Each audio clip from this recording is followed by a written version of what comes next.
வணக்கம் நண்பர்களே. இப்போ பார்த்தீங்கன்னா திருச்சி பக்கத்தில் வந்துட்டோம். ஆல்மோஸ்ட் வர வழியில் பார்த்தீங்கன்னா பயங்கர மழை. நைட்டில் மழையோட ஓட்டுறது கொஞ்சம் டஃப்பான ட்ரைவிங்காக தான் இருக்குது. ரொம்ப ஜாலியாக இருக்குது. ஸோ மலையில் வண்டி ஓட்டுறது எனக்கு ரொம்ப பிடிக்கும். இந்த டே டைமில் கொஞ்சம் நல்லாயிருக்கும். நைட் டைம்லங்கிறது கொஞ்சம் விசிபிலிட்டிஸ் கம்மியாக இருக்குது.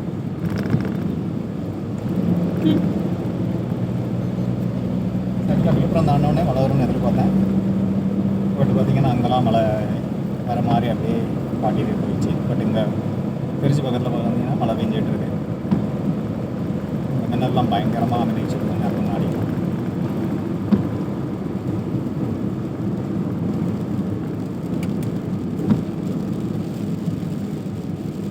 மழை கொஞ்சம் அதிகமாகிடுச்சு.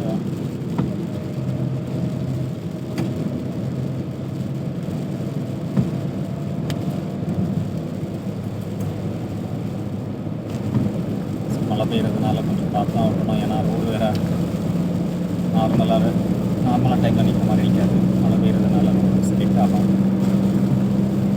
அது தண்ணி பெருசாக தான் நினைக்கிது.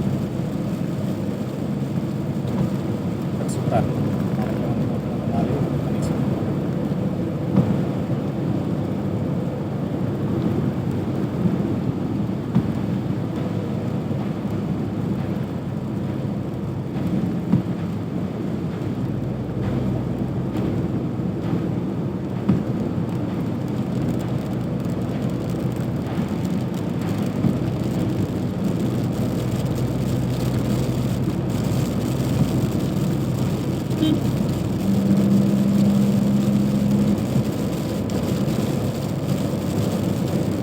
மழை பெய்யறதில் பார்த்தீங்கன்னா நம்மளால் ஸ்லோவாக தான் போக முடியும்.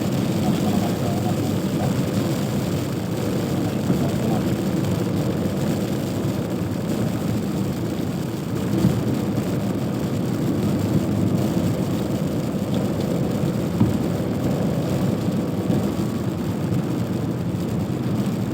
பைக்கில் போகிறவங்க நிலமை ரொம்ப கஷ்டமாக இருக்குது. மழை வச்சுட்டு கூடையும் இல்லாமல் பைக்கில் கூட பிடிக்க முடியாது. இன்னொன்று கொஞ்சம் கஷ்டப்பட்டு போயிட்டு இருந்தாங்க. விருத்தாச்சலத்தில் இருக்கோம். ஆல்மோஸ்ட் 70 கிலோமீட்டர்ஸ் கிட்ட இருக்குது.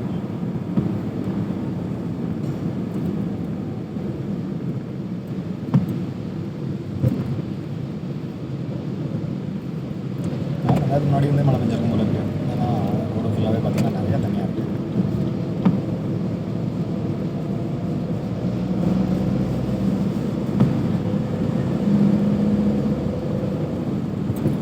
ஒரு 10 கிலோமீட்டருக்கு முன்னாடி இருந்து பார்க்கும்போது பயங்கரமான மின்னல். வண்டி கிளாஸ்லாம் க்ளோஸ் ஆனதுனால எப்படி தெரியல. மின்னல் பயங்கரமாக இருந்துச்சு.